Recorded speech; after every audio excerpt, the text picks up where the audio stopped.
Let me explain something to you. So Ak is back in the news after Hassan Campbell passed away, right? And after Dawn passed away, 1,000 people cried, that nigga raped me. alleged that DJ Akademiks, when they were going back and forth, made some unforgivable claims that really disturbed Hassan. When I first sat down with Akademiks, I'm not going to sit up there in front like I didn't feel good being on a bigger platform and being recognized for all the hard work that I put in. Pause! But nevertheless, I also came in this game knowing who I'm dealing with. And even better, Star just kept saying over and over and over again throughout the years, with me listening to him, the hater is a friend of no one. Basically letting you know that you have no friends in this industry at all. It's crazy to listen to Akademiks talk the way Akademiks is talking reckless about me. Imagine if in my past, I had a Hassan Campbell past, right? Hassan Campbell, if you don't know, is a YouTuber. When he was a child, he was getting vigorously and viciously thigh'd, which means the dude was shoving his between his thigh and used as a makeshift butthole and getting. It was a famous rapper. The famous rapper would buy his mama groceries and other things, and his mama was not up on her job of making sure her young son was getting. Now,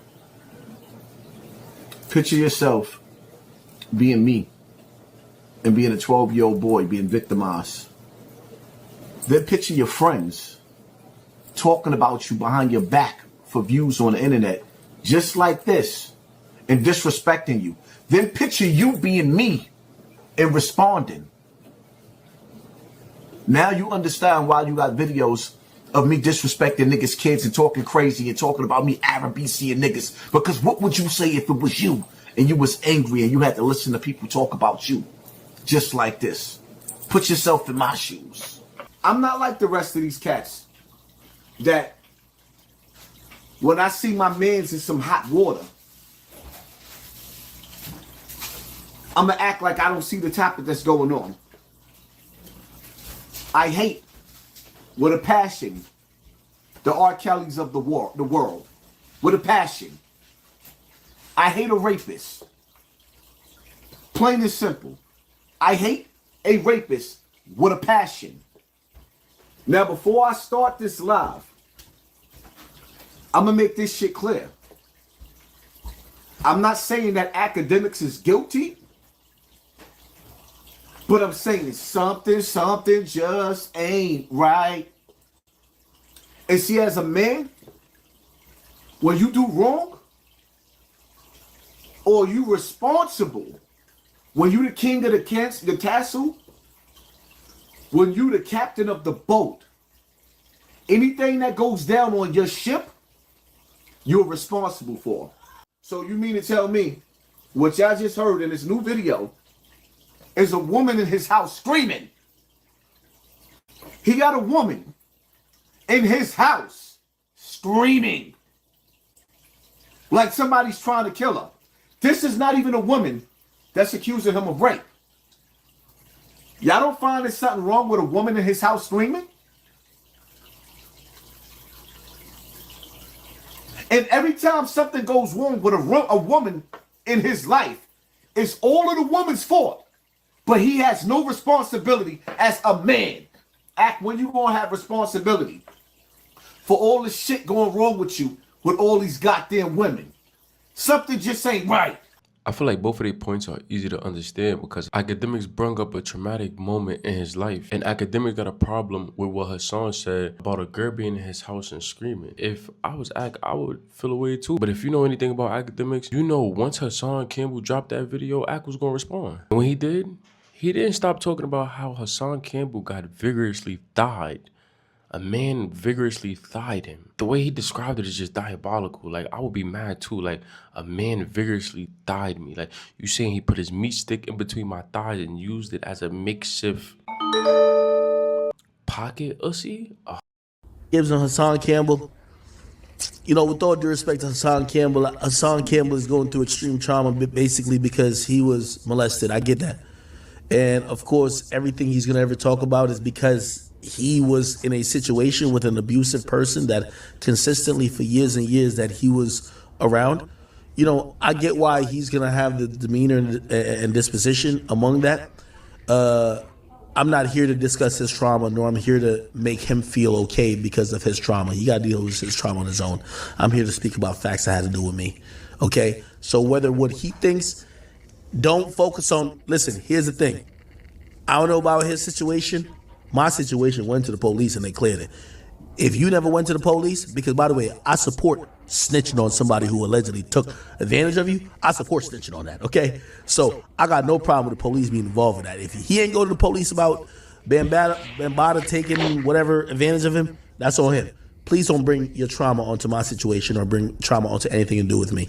Deal with your own situations because anything you got to deal with mine, I'm going to go tell you that what the police and what I've helped the police try to uncover because I'm not here hiding from a mother thing. Okay, Bambaataa not trying to listen to you. He ain't responding to you. He ain't making a video to you. He not about to go to the police for you. He ain't submit his phone for surveillance tape. None of that for you. I did that for a situation that I just happened in my crib. I did all that, and the police came out and said ain't nothing happened. If that nigga didn't do that for you, go kill that nigga. If that nigga still breathing and whatever the case is, and you ain't going to the cops, you got two choices. If that nigga not dead, go to the cops. After this, Hassan tries to make a response video and clear up the claims that he wasn't necessarily saying that Akademiks had any involvement. But everybody saw through his plan. Everybody saw through what he actually meant. He tried to accuse Akademiks of a bunch of things and then at the end of it say allegedly. But at this point, I think everybody, including Akademiks, was fed up. The way Akademiks is talking reckless about me and my situation, he would have never said what he said in my face. The way he talking, he would have never said what he said in my face. But it's not even about me sitting up here breaking down how I would turn his TV all the way off. Akademiks already know that he's seen me in person. I've been around him. He done showed you niggas that he's a groupie. See, my thing is, what I need for y'all to understand is, because I fully understand it. For one, when they can't destroy you, they will distract you. And see, Akademiks told me before I lost my monetization, step by step, how my channel was going to get taken down. How did he know? Because he was having secret meetings with the people that was doing it, because he was one of them. I'm going to try not to discredit Hassan, but I really don't believe Akademiks has the power to get somebody's channel shut down. I don't think nobody has that power. The only person that probably has that power is Mr. Beast. If Hassan is lying, this wouldn't be the first time that he did. He done said a whole bunch of things that I won't say he's lying about it, but he never showed proof. Like, if you're going to make such bold claims, you have to show proof, because then otherwise nobody will believe it. See, what you got to understand is, there's a great bowl of ignorance that's going on social media. And then there's those that's trying to come forward like me.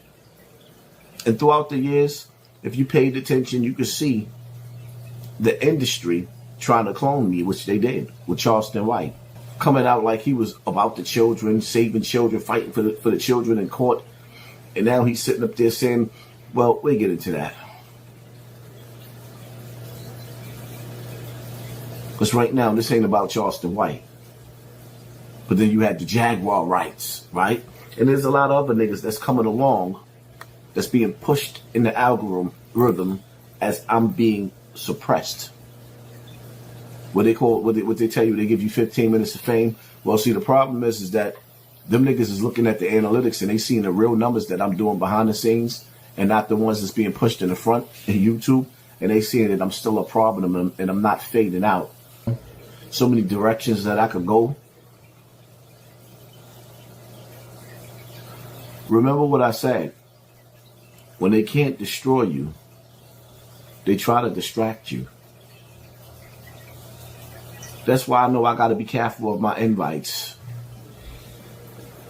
Because they'll give you invitations to lead you away from certain conversations, because no matter how much they play with my numbers, they know any platform I go to, after a certain amount of time, people are going to come looking for me. I have a crazy following. They know that.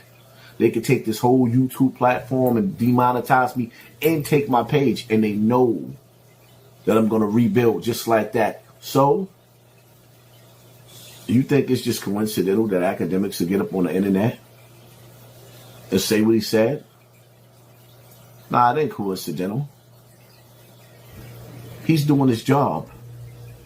There's certain people that were sent to destroy me, and it's not working fast enough. It's not happening fast enough. And no matter how much they suppress my channel, they know at some point in some time I'm just going to bounce to other platforms. Let me know in the comment section what y'all think. Me personally, I don't think it's okay to make fun of somebody's childhood trauma, especially somebody being sexually assaulted, regardless if it's man or woman. It's wrong. But let me know in the comment section what y'all think. Do y'all think Akademiks was justified saying that, or do y'all think Hassan was right? Let me know in the comment section. If you stayed this long, I love you.